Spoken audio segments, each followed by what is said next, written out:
الشيطان الرجيم بسم الله الرحمن الرحيم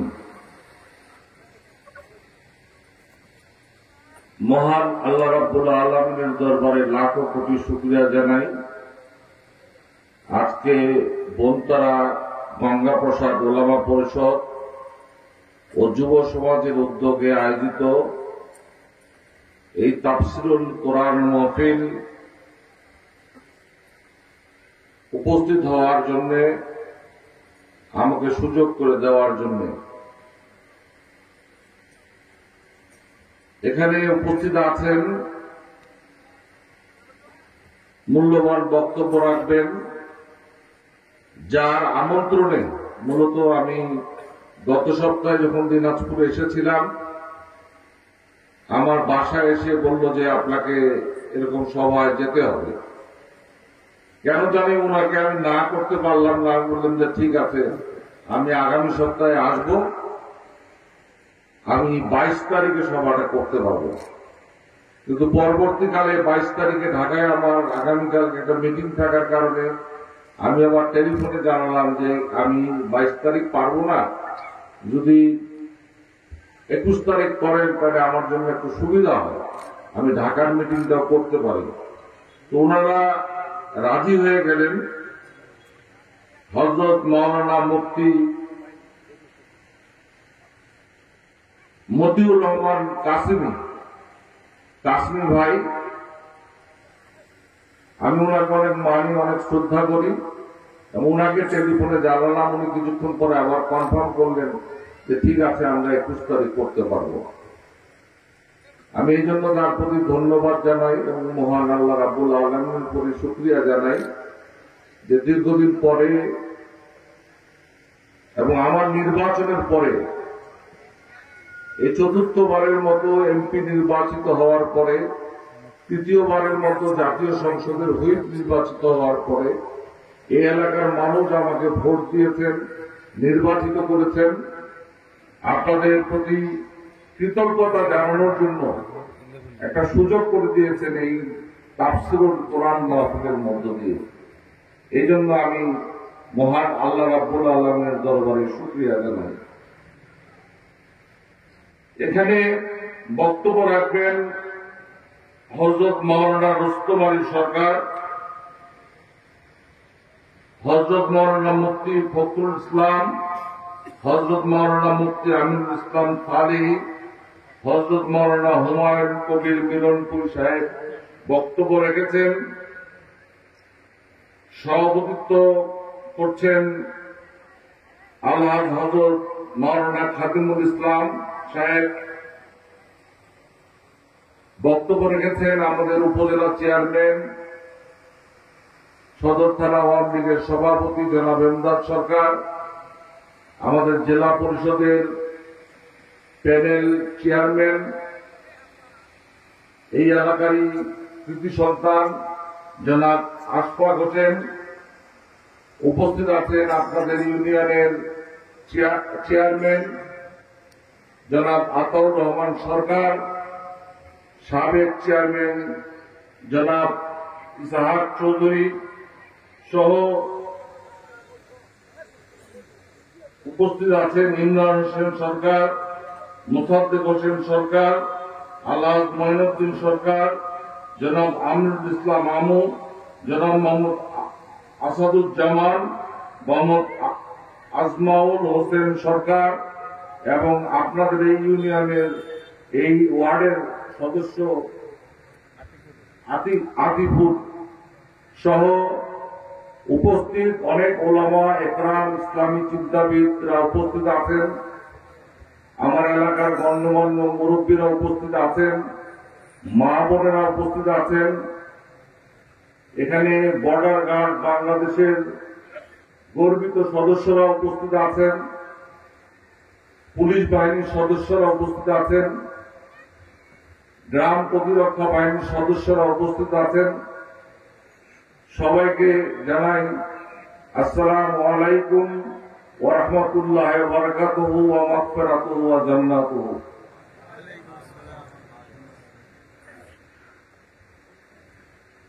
আমি একজন মুসলমান, নামে মুসলমান, ইসলাম ধর্ম সম্পর্কে আমার খুব একটা জ্ঞান নাই, ধারণা নাই, কোরআন এবং হাদিস সম্পর্কে আমার খুব একটা পড়াশোনা নাই। তবে এই ধরনের অনুষ্ঠান যখন হয়, তাফসিরুল কোরআন মাহফিল যখন হয়, বা মসজিদে যখন জুম্মার নামাজের সময় খুতবা হয়, ইমাম সাহেবের মুখের দিকে তাকিয়ে থাকি এবং শোনার চেষ্টা করি, বোঝার চেষ্টা করি, জানার চেষ্টা করি এবং কিছুটা আমল করার চেষ্টা করি। আজকে এইখানে এই বনতারা গঙ্গাপ্রসাদ এলাকায় তাফসিরুল কোরআন মাহফিলের আয়োজন করেছেন ওলামা পরিষদ এবং যুব সমাজের উদ্যোগে যে অনুষ্ঠান, আমি ধন্যবাদ জানাই, আপনাদেরকে কৃতজ্ঞতা জানাই। এর মধ্য দিয়ে, এই অনুষ্ঠানের মধ্য দিয়ে আজকে যারা বক্তব্য রেখেছেন বা বক্তব্য রাখবেন, এই অনুষ্ঠানের মধ্য দিয়ে একটা মানুষও যদি দিনের পথে, ইসলামের পথে, আল্লাহর পথে, রসুলের কথা অনুযায়ী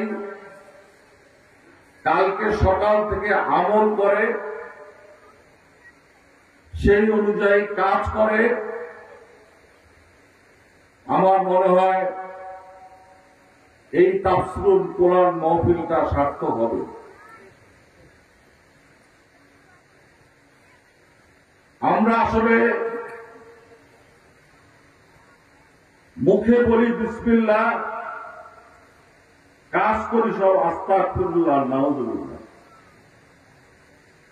ঠিক না বেটি? এই ধরনের অনুষ্ঠান যখন হয়, ইসলামী চিন্তাবিদ, আলেম ওলামাগণ কোরআন এবং হাদিস থেকে অনেক সুন্দর সুন্দর কথা ব্যাখ্যা করেন, বর্ণনা করেন, আমাদের উদ্বুদ্ধ করার চেষ্টা করেন ইসলামের পথে, দ্বীনের পথে। আমরা শুনি, ঠিক ঠিক বলি, আর সকালবেলা যখন অনুষ্ঠান শেষ হয়ে যায় মধ্যরাতে, তখন আমরা সব বেঠিক হয়ে যাই।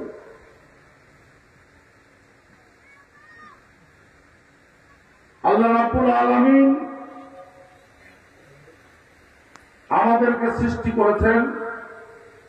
এই পৃথিবীতে, এই বিশ্ব ব্রহ্মাণ্ডে যা কিছুই আছে সমস্তই আল্লাহ রাব্বুল আলামিন সৃষ্টি করেছেন। এই ব্যাপারে কোনো সন্দেহ আছে? না, কোনো সন্দেহ নাই। এবং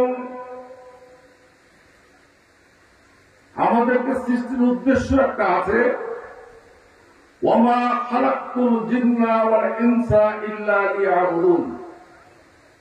আমি জিন এবং ইনসানকে সৃষ্টি করেছি আমার ইবাদত ছাড়া অন্য কোনো উদ্দেশ্য নয়।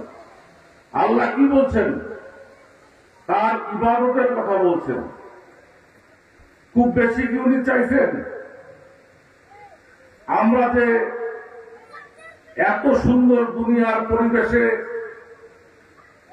বিদ্যুতের আলোয়, ফ্যানের আলোয়, পরিবার পরিজন নিয়ে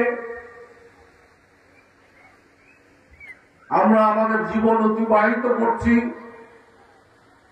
এর বিনিময়ে আল্লাহ রাব্বুল আলামিন আমাদেরকে তার ইবাদত করতে বলেছেন।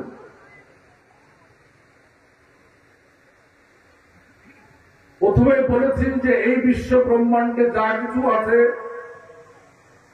সমস্ত কিছুই তার সৃষ্টি, পশু পাখি জীব জন্তু থেকে শুরু করে আমরা মানুষ পর্যন্ত।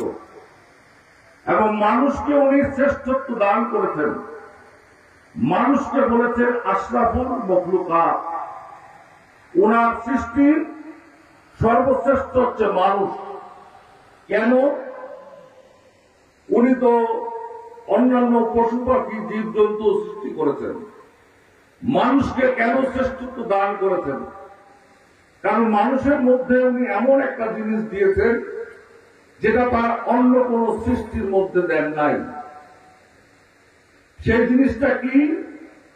মানুষের মধ্যে দিয়েছেন বিবেক, যেটা গরুর মধ্যে দেন নাই, ছাগলের মধ্যে দেন নাই, বাঘের মধ্যে দেয় নাই, সিংহের মধ্যে দেয় নাই, সাপের মধ্যে দেয় নাই, বা তার অন্য কোন সৃষ্টির মধ্যে দেন নাই। কিন্তু মানুষের মধ্যে উনি দিয়েছেন বিবেক, এবং এই বিবেক দিয়ে আমরা শিক্ষিত হই আর অশিক্ষিত হই, ক্লাস 1-এ পড়ি আর বিশ্ববিদ্যালয়ে পড়ি, বা যে কোনো ইসলামী বিশ্ববিদ্যালয় বা সেই মিশরের আল আজহার বিশ্ববিদ্যালয়ে পড়াশোনা করি, বা ঢাকা বিশ্ববিদ্যালয়ে পড়াশোনা করি, আমরা ডাক্তার হই আর ইঞ্জিনিয়ার হই, অথবা গ্রামের কৃষক হই, আমাদের মধ্যে উনি যে বিবেকটা দিয়েছে, এই বিবেক দিয়ে আমরা বুঝতে পারি কোনটা সাদা কোনটা কালো, কোনটা ভালো কোনটা মন্দ, কোনটা সত্য কোনটা মিথ্যা। এটার জন্য কি ইঞ্জিনিয়ার হওয়া লাগে? এটার জন্য কি ডাক্তার হওয়া লাগে? এটা গ্রামের একটা কৃষকও যেমন বুঝে, একজন বিশ্ববিদ্যালয়ের শিক্ষকও বুঝে। ঠিক না বেঠিক? হ্যাঁ? তাহলে উনি আমাদেরকে শ্রেষ্ঠত্ব এই জন্য দান করেছেন যে আমাদের মধ্যে বিবেক দিয়েছেন। এই বিবেক দিয়ে আমরা যদি পরিচালিত হই কোরআন এবং হাদিসের আলোকে, তাহলে আমরা আমাদের সমাজে যে সমস্যাগুলি আছে এগুলি আমরা দূর হতে পারব। আমি ব্যক্তিগতভাবে মনে করি এবং বিশ্বাস করি, কোনটা সাদা কোনটা কালো, এখানে এমন একটা মানুষ আছে যেটা বলতে পারবে না যে আমার পাঞ্জাবিটা নীল রঙের, ওনার পাঞ্জাবিটা সাদা। সবাই বলতে পারবেন না? আল্লাহ রাব্বুল আলামিন আমাদেরকে মিথ্যা কথা বলতে নিষেধ করেছেন। নিষেধ করছে না? কি করছে না করে নাই? এইটা মিথ্যা কথা বলা পাপ, অন্যায়। এটা এখানে যারা আছেন সবাই আমরা বুঝি না? সবাই বুঝি। তারপরও আমরা কালকে সকাল হইলেই আমরা মিথ্যা কথা বলার চেষ্টা করব নাকি? কোনটা কাজ করলে মানুষকে ঠকানো যায় এটা আমরা এখানে বুঝি না? আমরা সবাই কিন্তু বুঝি। তারপরও আমরা মানুষকে ঠকানোর চেষ্টা করি, যার দলিল করে মানুষের জমি দখল করি। কিন্তু আমার বিবেক তো বলছে যে এই কাজটা অন্যায়, এই কাজটা করা যাবে না, এই কাজটা করলে পাপ হবে, এই কাজটা করলে অন্যায় হবে। এটার জন্য বিশ্ববিদ্যালয়ের শিক্ষক হওয়া লাগে না, এটার জন্য ইসলামী চিন্তাবিদ হওয়া লাগে না, এটার জন্য যে কোনো মানুষ, আল্লাহর সৃষ্টি মানুষ কিন্তু বলতে পারে যে এটা খারাপ কাজ, এই কাজটা করা যাবে না। আমরা যদি আজকে এই তাফসীরুল কোরআন মাহফিলের মধ্য দিয়ে সবাই শপথ নেই আল্লাহকে হাজির নাজির রেখে যে কালকে থেকে আমরা আর মিথ্যা কথা বলবো না, আমাদের জীবনের অর্ধেক সমস্যার সমাধান হয়ে যাবে ইনশাআল্লাহ। আমাদের সমাজের অর্ধেক সমস্যার সমাধান হয়ে যাবে ইনশাআল্লাহ। কিন্তু এই কাজটাই আমরা করতে পারবো না। মাঝে মাঝে আমার মনে হয় হুজুররা হয়তো আমার সাথে দ্বিমত পোষণ করতে পারেন যে আমাদের এই ধর্মটা, ইসলাম ধর্মটাকে একটা লোক দেখানোর মতো হয়ে গেছে। আমরা মসজিদে যাই, দোতলা তিনতলা মসজিদ বানাই, এখন টাইলস দেই, মার্বেল পাথর দেই, নামাজ পড়ি, নামাজ পড়তে পড়তে অনেকেই মাথায় কালো দাগ ফেলে দিয়েছেন, হাঁটুতে কালো দাগ কড়া ফেলে দিয়েছেন।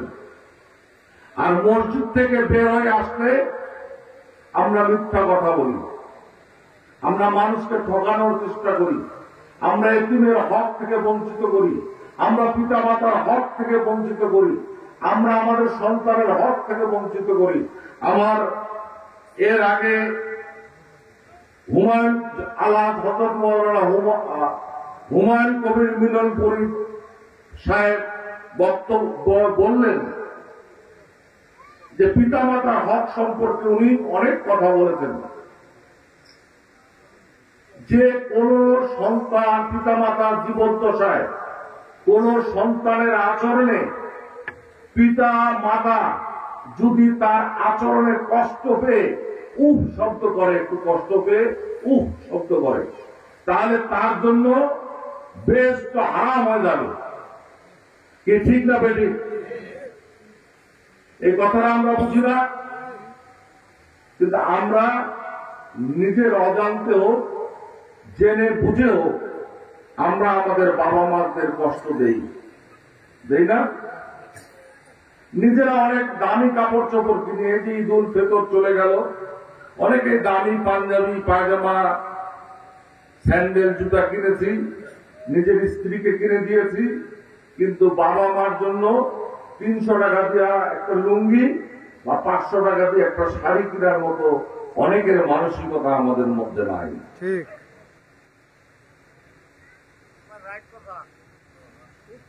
অথচ আমরা মসজিদে নামাজ আদায় করতেছি, মসজিদ থেকে বের হয়ে গেলে চোখের দিকে তাকাচ্ছি, ওই জমিটা বোধহয় খাস, ওই জায়গাটা একটু দখল করা যায়, কেমন করে বুদ্ধি করা যায়। জমি জমা কে বেশি বুঝে, অর্গর চল যায়, বিকালে যায় চা খাই, তাই না?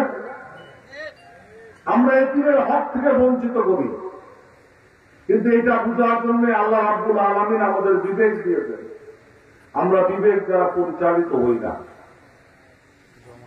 আমরা নামাজ পড়ি, আমাদের প্রিয় নবী হযরত মুহাম্মদ মুস্তাফা সাল্লাল্লাহু আলাইহি ওয়াসাল্লাম মেরাজে গিয়েছিলেন, আল্লাহ রাব্বুল আলামিনের সাথে দিদারের জন্য, সাক্ষাৎ হয়েছিল তার, এবং সেখান থেকে তিনি নামাজ এনেছেন আমাদের জন্য, তার উম্মতদের জন্য। আমরা আমাদের প্রিয় নবী হযরত মুহাম্মদ মুস্তাফা সাল্লাল্লাহু আলাইহি ওয়াসাল্লামের উম্মত, আল্লাহর সাথে আমাদের দিদার সাক্ষাতের সুযোগ নেই, কিন্তু হাদিসে আছে আসসালাতু মিরাজুল মুমিনিন, যে মুমিনদের জন্য হচ্ছে নামাজই হচ্ছে মেরাজ স্বরূপ। আমরা নামাজের মধ্য দিয়ে আল্লাহর নৈকট্য অর্জন করতে পারি, কিন্তু এই নামাজ পড়তে পড়তে কালোটা ফেলে দিচ্ছি, কিন্তু কোন জায়গায় নামাজ পড়ছি এই কথাটা আমরা চিন্তা করি না। আমরা মসজিদে দান নেই। আমাদের দিনাজপুর শহরে এমনকি গ্রামগুলিতে অনেক মসজিদ হয়েছে, টাইলসের মসজিদ, দোতলা মসজিদ। এই মসজিদগুলি এখন অনেক জায়গায় এয়ার কন্ডিশন হয়ে গেছে, কিন্তু এই মসজিদগুলিতে আমরা দান নেই। আমি কিছুদিন আগে শহরে একটা মসজিদে গিয়েছিলাম নামাজ পড়তে। জুম্মার দিন আমি এক এক সময় এক এক মসজিদে যে নামাজ পড়ি, মানুষজনের সাথে একটু দেখা সাক্ষাৎ করি, তাদের কথাবার্তা শুনি। আমাকে পরিচয় করা দিচ্ছে যে উনি এই মসজিদ কমিটির সভাপতি, অনেক দানশীল মানুষ, ভালো মানুষ, পরেশগার মানুষ। লোকটাকে আমি অনেক আগে থেকে চিনি, ছোটবেলা থেকে চিনি। আমি শহরের ছেলে। লোকটা টুপি আছে, দাড়ি আছে, বড় পাঞ্জাবি পরেছে, যেটাকে আমরা জব্বা বলি। আমি চিনেও না চিনার ভান করলাম, পরিচিত হলাম, কিন্তু আমাকে যে পরিচয় করে দিল মসজিদ কমিটির লোকজন, উনি মসজিদ কমিটির সভাপতি। এই লোকটা সারা জীবন একজন বড় ঘুষখোর ছিল, ডিসি অফিসে চাকরি করতেন। রোজার মাসে আবার ড্রয়ার করে রাখতো যে রমজান মাস খরচ বেশি, একটু বেশি করে দেন। এই সমস্ত মানুষ মসজিদ কমিটির সভাপতি। এই সমস্ত মানুষ দানশীল ব্যক্তি যারা সারা জীবন মানুষের হককে মেরে খেয়েছে, এই সমস্ত মানুষের আজকে সমাজে সম্মান বেশি। আজকে মসজিদগুলি গড়ে উঠছে, অধিকাংশ দেখবেন 200 বস্তা মসজিদে সিমেন্ট দিছে, টাইলস দিছে, মানুষ পরিচয় করা যায় যে দানশীল মানুষ, খুব ভালো মানুষ, পরেজগার মানুষ। কিন্তু লোকটা ঘুষখোর, লোকটা দুর্নীতিবাজ। ঘুষের টাকায় মসজিদ দিয়ে, মসজিদে টাইলস দিলে বা সিমেন্ট দিলে ওইখানে যদি দোতলা মসজিদ হয়, সেই মসজিদে কি নামাজ হবে? কি কাশ্মীর হয়? নামাজ হবে? ওই মসজিদে নামাজ হবে না। আমার কোরআন হাদিস সম্পর্কে যতটুকু ধারণা আছে, নাকি হুজুর আমরা দান পাইলেই নেই, মানুষকে ঠকানোর পয়সা দিয়ে টাইলস কিনে দিতে আমরা অনেক খুশি। বলে যে উনার মতো দানশীল ব্যক্তি আর দুনিয়া হয় না, আল্লাহ তাকে জান্নাতুল ফেরদৌস দান করিও। উনি মারা গেলে আমরা দোয়া করি। আর আমরা যারা হুজুররা আছেন, হাদিয়া বেশি হইলে ধোঁয়াও বেশি হয়, বড় হয়, লম্বা হয়, নাকি ঠিক না বেটি? আমি এইসব কথাবার্তা বলি, এই জন্য অনেকে আমাকে পছন্দ করে না। আমি একটা জিনিস বলি, বুঝি, কোরআন এবং হাদিস সম্পর্কে আমার যতটুকু ধারণা আছে, আপনার শরীরে যদি সরিষা, ইসলামের ভাষায় বলে যারা পরিমাণ অবৈধ উপার্জনের রক্ত থাকে, আল্লাহর দরবারে আপনার নামাজ, রোজা, হজ, যাকাত কোনো কিছুই কবুল হবে না। কি কাসিম ভাই, হারাম রক্ত দিয়ে আমরা 5 ওয়াক্ত নামাজ করলাম, 30টা রোজা করলাম, আবার এখন নফল রোজা করতেছি, তাই না? ইসলামটা কি লোক দেখানো হইল না? কি লোক দেখানো হইল না? হইল না? তাহলে আল্লাহর সাথে আমরা প্রতারণা করতেছি। আমরা কত বড়, মানে কি বলবো, এখানে পাঠ বলাটা ঠিক হবে না, প্রতারক। যে আল্লাহ কিন্তু সবই দেখেন, জানেন এবং বোঝেন। আমরা ঘুষ খাই ওইটাও দেখেন, আমরা মিথ্যা কথা বলি ওইটাও বুঝেন, আমরা এতিমের হক মেরে খাই, স্ত্রীর হক মেরে খাই। আমার মিলনপুরি ভাই বললেন যে মৌলানার টাকার জন্য স্ত্রী যদি মাফ না করেন হাসরের ময়দানে জবাবদিহি করতে হবে, আমরা এটাও বুঝি। আমরা তাদেরকে বঞ্চিত করি, স্ত্রীদের বঞ্চিত করি। আবার আমরা অনেক মানুষ, টাকা হয়ে গেছে এখন, প্রতি বছর হজে যাই, প্রতি বছর উমরা করতে যাই। আমার প্রিয় নবী হযরত মুহাম্মদ সাল্লাল্লাহু আলাইহি ওয়াসাল্লাম জীবনে একবারই হজ করেছেন, নাকি? একটাই হজ, একটাই বিদায় হজ, আর বিদায় হজের ভাষণও ওনার একটাই। আর আমরা যারা মনে করতেছি যে আমাদের টাকা হয়েছে, প্রতি বছর আমরা হজে যাচ্ছি, সারা বছর মানুষ ঠকাবো, আর এই 7 দিন উমরা পালন করবো বছরে, ডাবল হাতির নাম পড়বে। আল্লাহর কাছে কি নাম পড়বে? আল্লাহর কাছে কি নাম পড়বে? এইটাই হচ্ছে বড় কথা। এই জিনিসগুলি আমাদের উপলব্ধি করতে হবে। আল্লাহ রাব্বুল আলামিন আমাদের সমস্ত গুনাহগুলি ক্ষমা করে দেয়। আমরা যেরকম তারাবির নামাজের পরে আমরা দোয়া করি, আল্লাহুম্মা আজিরনা মিনান নার ইয়া মুজিরু ইয়া মুজিরু ইয়া মুজিরু। আল্লাহ, এই নরকের আগুন থেকে, দোজখের আগুন থেকে আমাদের এই যে পাপ কর্মগুলো আমরা করতেছি, এখান থেকে যেন আমাদেরকে রক্ষা করে। আমরা আল্লাহর কাছে মাফ চাই, আল্লাহ যেন আমাদেরকে সঠিক পথে পরিচালিত করার তৌফিক দান করে। ভুল আমরা করব, আমরা মানুষ, আমাদের ভুল হতেই পারে।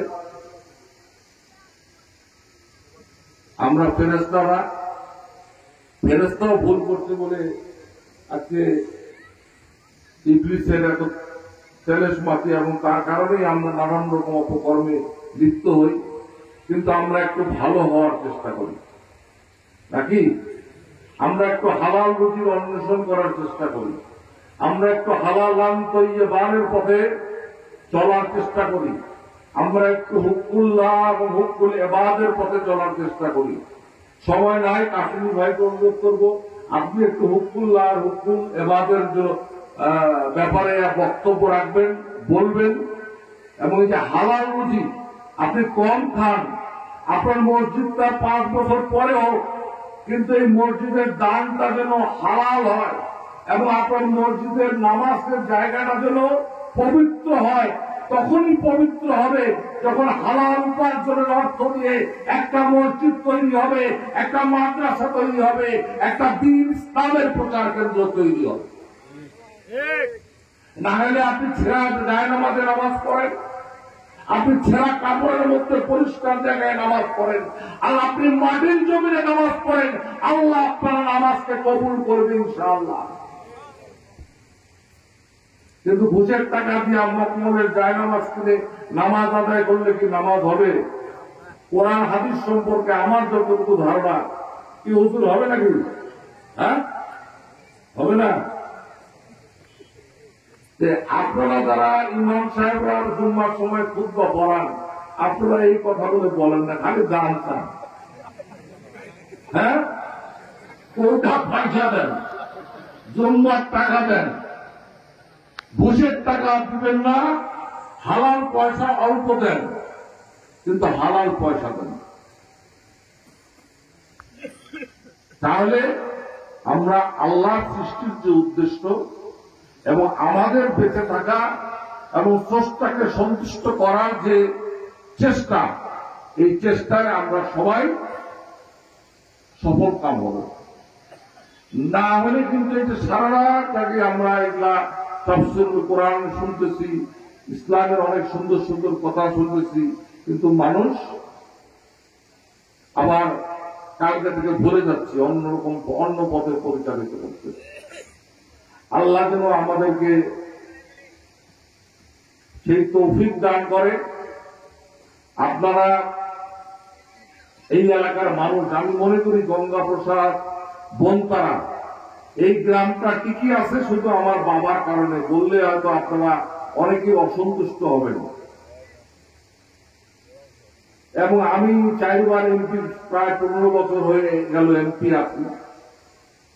আমি যদি এমপি না থাকতাম, অন্য এলাকার মানুষ যদি এমপি হতো, তাহলে ওদের এই গ্রামটাকে রক্ষা করা যেত না। কারণ নদীর পানিতে, বন্যার পানিতে এই গ্রামটা ভেসে নিয়ে যেতে হবে। ঠিক কি ঠিক না বেটি? তাহলে এই কাজটা কি ভালো কাজ না খারাপ কাজ করছি? আমরা ভালো কাজ করছি। তা যেই মানুষটা ভালো কাজ করে তার সাথে থাকা উচিত, না যেই মানুষটা খারাপ কাজ করে তার সাথে থাকা উচিত?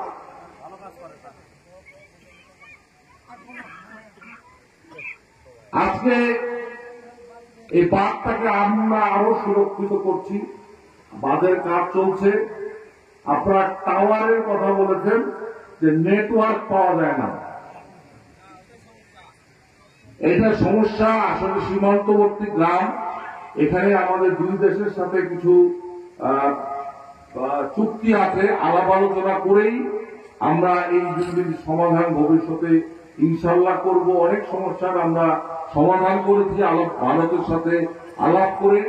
আমরা এই সমস্যাটা ভারত সরকারের সাথে আলাপ করেই আমরা এই জিনিসগুলি সমাধানের চেষ্টা করব।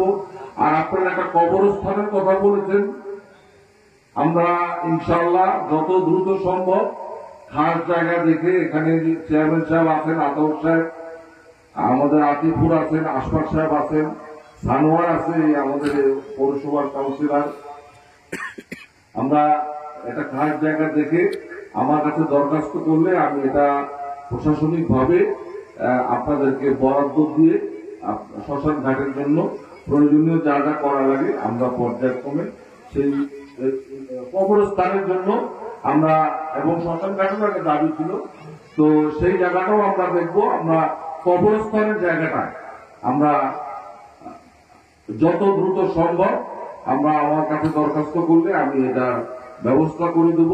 কারণ কবরে তো সবাইকে যেতে হবে, তাই না? কুল্লু নাফসিন যায়কাতুল মউত। এবং এই কবরে আবার কিন্তু আমাদের উঠাবে কবর থেকে। হ্যাঁ, মিনহা খালাকনাকুম ওয়া ফিহা নুঈদুকুম ওয়া মিনহা নুখরিজুকুম তারাতান উখরা। এই কবরে মাটি থেকে তোমাকে তৈরি করা হয়েছে, এই মাটিতেই তোমাকে সমাহিত করা হলো, আবার এই মাটি থেকেই তোমাকে উত্তোলিত করা হলো। তো সেইখানে কিন্তু আমাদের বিচারটা হবে যে ঘুষের টাকায় মসজিদ, জায়নামাজ আর হুকুল্লাহ আর হুকুল এবার এতিমের হক মারা, বাবা মাকে কষ্ট দেওয়া, এই বিচারগুলি সেখানেই হবে। এবং আমরা যারা সদকায়ে জারিয়া হুকুল এবাদের জন্য, এই যে মোহনপুর থেকে গঙ্গা প্রসাদ এই রাস্তাটা ছিল না, আদা অর্ধমাত্র রাস্তা, এই রাস্তাটা আমি করে দিয়েছি আপনাদের। এটা হচ্ছে সদকায়ে জারিয়া, এবং কিয়ামত পর্যন্ত এটার সওয়াব কিন্তু হইতে থাকবে, জারি হইতে থাকবে। এটা কোন দলীয় ব্যাপার না, সব দলের লোক এই রাস্তা দিয়ে চলাফেরা করে।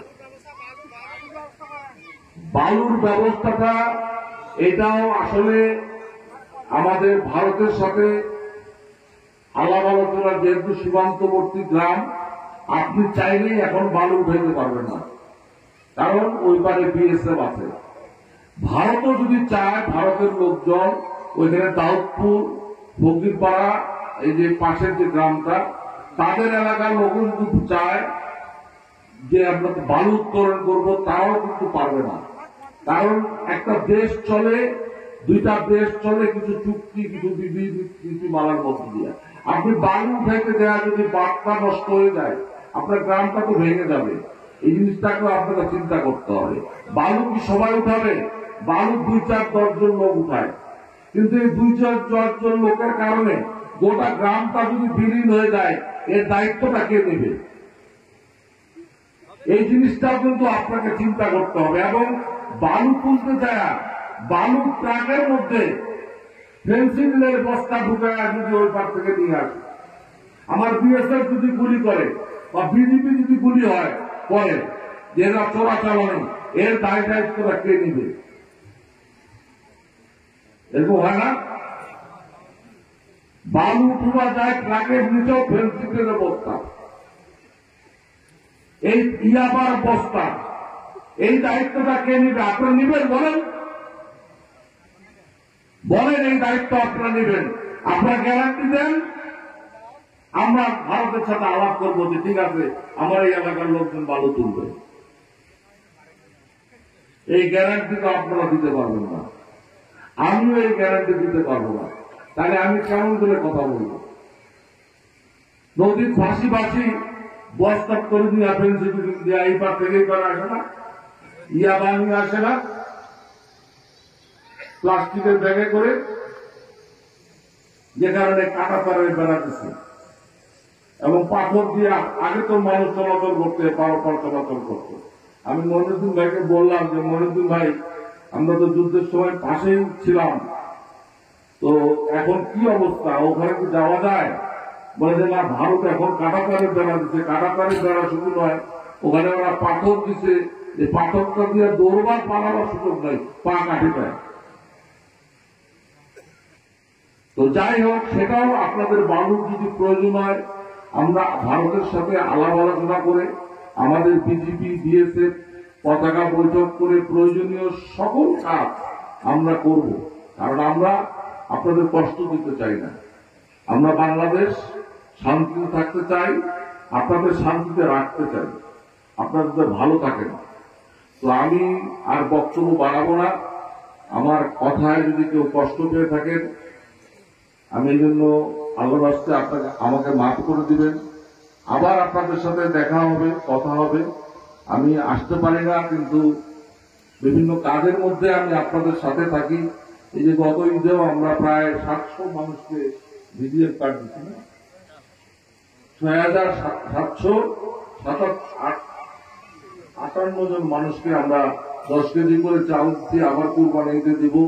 এছাড়া বয়স্ক ভাতা দেই, বিধবা ভাতা দেই, মুক্তিযোদ্ধাদের ভাতা দেই, গৃহহীন যারা তাদেরকে আমরা বাড়ি করে দিচ্ছি। এখানে আশ্রয়ন প্রকল্প আছে, সেটাও আমরা সরকারের পক্ষ থেকে আমরা করে দিয়েছি। আমরা কিন্তু বসে থাকি না, আপনাদের সাথে আমাদের দেখা হয় না। এই যে মোবাইলের নেটওয়ার্ক পান না, এই মোবাইল কিন্তু ছিল না, এই মোবাইলটা শেখ হাসিনাই আনছে, তাই না? কিছু জটিলতা আছে, প্রাথমিক অবস্থায় জটিলতা আছে নেটওয়ার্কের, এটা ভবিষ্যতে